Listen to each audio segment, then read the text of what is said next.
Hi everybody, it's Az here from HeelvsBabyface. Now this week in both Europe and America and the Oceanics, patch 6.2.3 dropped, and this is the patch that I personally have dubbed the distraction patch. And the reason why I've called it this is it's simply been put into the game to turn your head, to delay you, to distract you, see where it comes from now, from the fact that there's actually no new content arriving to the World of Warcraft until Legion hits in summer of next year.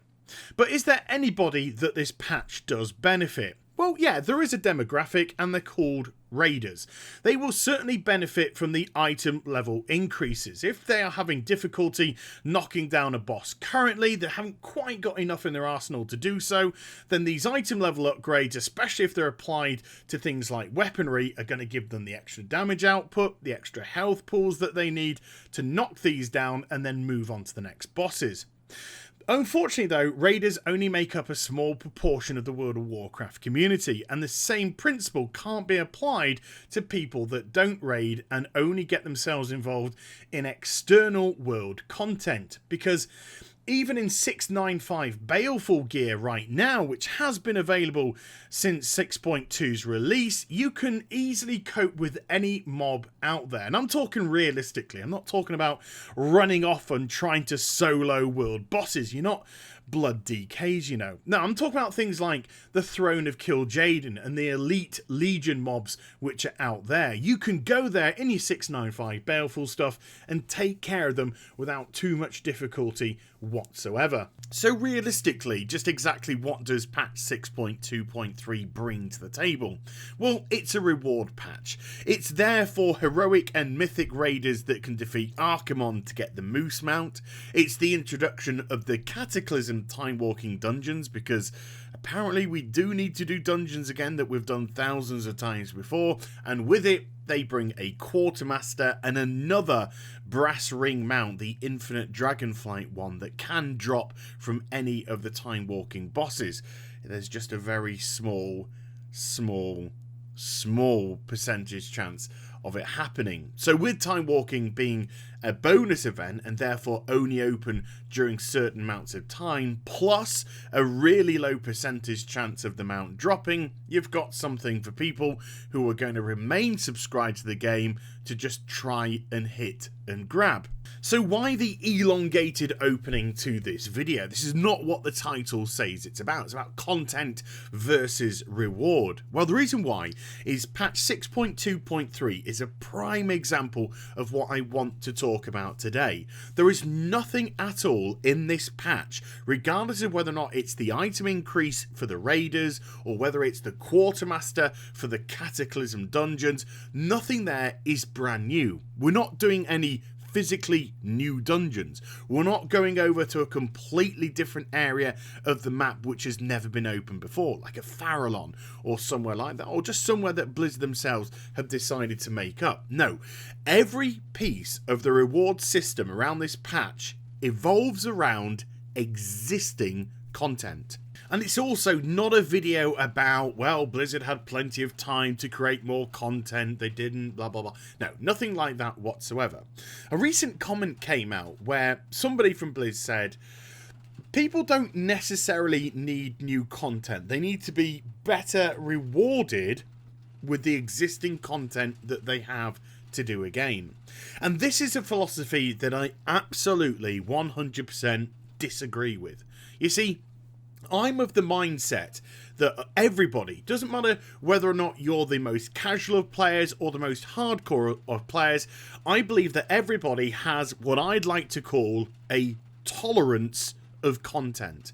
And a tolerance of content to me is, where is your breaking point when you're doing something? No matter how fun and exciting a piece of content can be, it will always have its breaking points for every single solitary player. Now, because I've called it tolerance, the reason why I've said this as well is because each piece of content will have a different tolerance level. So the more fun and exciting a piece of content is, the higher the tolerance level of people that will actually do it before they start to drop off. The more boring and dull a piece of content is, the shorter the level of tolerance people will have before they stop. So, if we look at something that was really fun to do in one of Blizzard's expansions, let's look at Trows of the Thunder King. And the reason why I love to use Trows of the Thunder King as an example is because it had so much going on in such a short period of time. Time being a very important key here. You see, it was only ever 5 minutes long. You were on a 5-minute timer from start to finish. You couldn't go beyond 5 minutes. There weren't any multipliers to be added on to elongate your stay. The best player had 5 minutes, the worst player had 5 minutes to go into the Trows of the Thunder King and raid as much loot as they possibly could. Now, you could go out of that place with multiple rewards. A big wad of cash. Normally, you'd get between 300 to 500 gold, no problem, per run, which you could do once a week. But on top of that, you could also walk away with gear. You could also walk away with tokens that will give you bonus rolls. You could also walk away with reputation tokens as well to help you out there. And also walk away with items that would allow you to do quests around the Isle of Thunder, which rewarded you heavily as well. I think they gave like 150 gold for completion of them, and they were doable once a week. So the Trows of the Thunder King ticked huge amounts of boxes when it came to a reward system.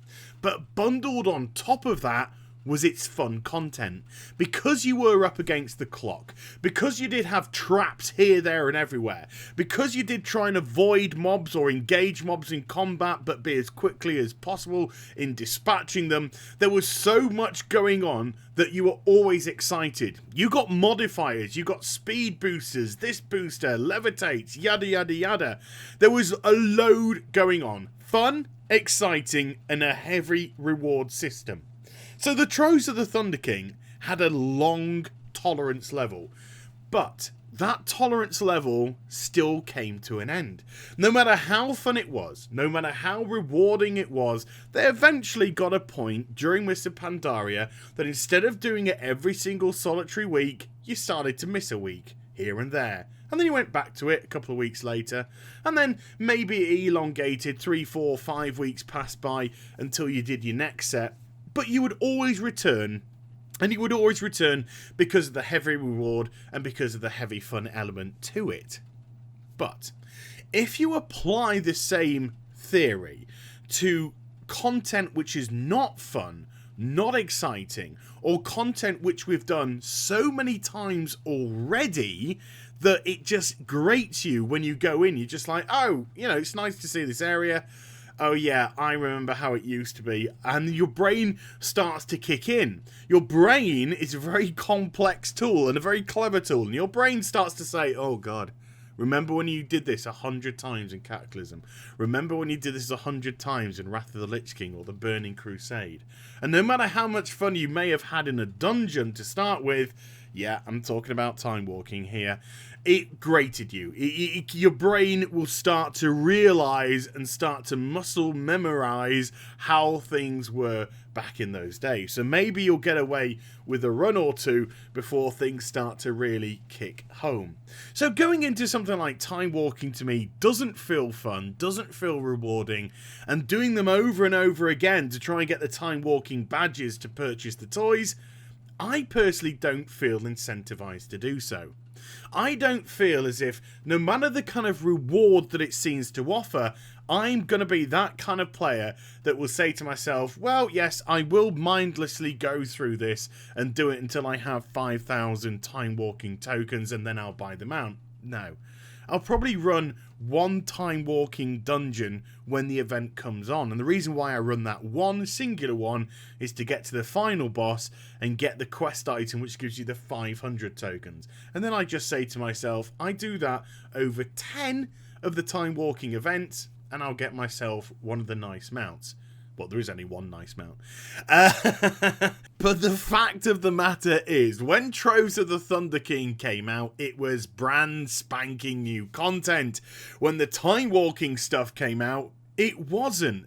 It was old existing content which we'd done hundreds of times before. And it didn't matter how many licks of paint you put on it, how many spins when you described it, or what rewards that you attached to it.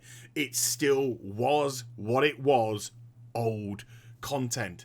This is exactly why Blizzard themselves say that they want to reduce the time between expansions and get more expansions out quicker, because new expansions bring subscribers back to the game and patches don't. Well, I think they've got that partially right. New expansions absolutely bring new people back to the game, and it's very easy to see why. When you buy a new expansion, you're expecting to go to a new area, to level up farther, to go into new dungeons, have new questings, have new raids, have new endgame content and mounts and blah, blah, blah, blah, blah. They want all of that, and you know that it's coming from a brand new 0.0 patch. But I'm not massively convinced about the second part of that. You just have to look at the power of patch 5.2 and how it absolutely brought to a halt the subscription losses that Mists of Pandaria had suddenly started to hemorrhage. And that was because of how good patch 5.2 was, how much there was on offer, and the diversity of the content in there. It was just sandwiched between two very average patches, 5.1 and 5.3. And 5.4, of course, just went on for so goddamn long. All the good work at the start of it had pretty much been undone. Now, don't get me wrong here, people. I am not for one moment trying to insinuate that Blizzard are pushing patch 6.2.3 as a major patch. They never have. That's why it's patch 6.2.3 and it's not patch 6.3 or patch 6.4 or whatever. But we can still apply the same logic to all the patches, and there aren't many, in Warlords of Draenor. Patch 6.1 brought nothing new to the game. Blizzard repackaged the existing content as 6.0 and tried to palm it off as fresh. It didn't work. People are too intelligent, they're too savvy for that. Then patch 6.2 came along, and people very quickly worked out that the command table was exactly the same as the shipyard. There was no difference whatsoever. And that Timewalking were just dungeons that people had done over and over and over again 100 times before. It's nothing fresh. Even Tanaan Jungle, this brand new zone, all the contents within it were just existing 6.0 contents, the AP dailies, the awful reputation grinds. So the only brand spanking new thing that really came along during the lifespan of Warlords of Draenor was the Hellfire Citadel raid. Now, people have got to be given more credit. This just proves that you can't compound reward upon reward upon reward and give things a lick of paint and expect people to accept that, because they've clearly demonstrated that they won't. If you're going to put new dungeons into the game, that's exactly what they have to be. New dungeons. New bosses, new rewards, new experiences for that player base. If there is a new zone placed in a World of Warcraft expansion, then people have got to go there and experience something that they haven't in any of the other zones. It's got to be unique. Blizzard's plan in Warlords of Draenor to throw rewards at you left, right and centre at the expense of content absolutely 100% backfired. People would rather take content above reward, and the subscription numbers alone speak volumes about that. And with Legion coming up sometime next year, Blizzard have to learn from this immediately and not follow that philosophy.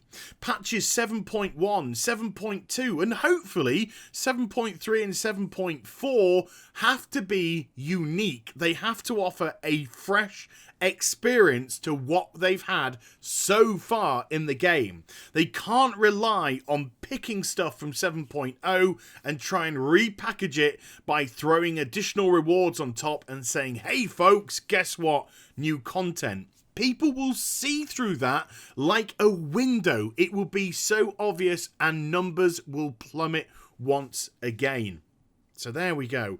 I totally believe content will win up against reward every single solitary day of the week, and I'd really like to hear what you guys and gals have got to say in the comment section down below. But before I finish this vid, I have to give a huge shout out to my channel sponsors, Yaktronics. Yaktronics are a custom PC peripheral company that deal with mice, keypads, as well as headsets. And there is a full range of Heel versus Babyface products, with up to 40% off the list price and an additional 7% off if you use the promotional code BABYFACE. This is the perfect opportunity to get you some custom merch. Even if it's not me, you can have your own gamer tag, clan tag, or whatever put on there too. So go on over to the website, link and promotional code is in the description box down below. And I seriously hope that you enjoyed the vid. If you did, do give it a thumbs up and also subscribe. Follow me on social media and Twitch for live streaming. Links are also in the description down below. And I'll be back with some more stuff very soon. You take care, everybody. Bye-bye.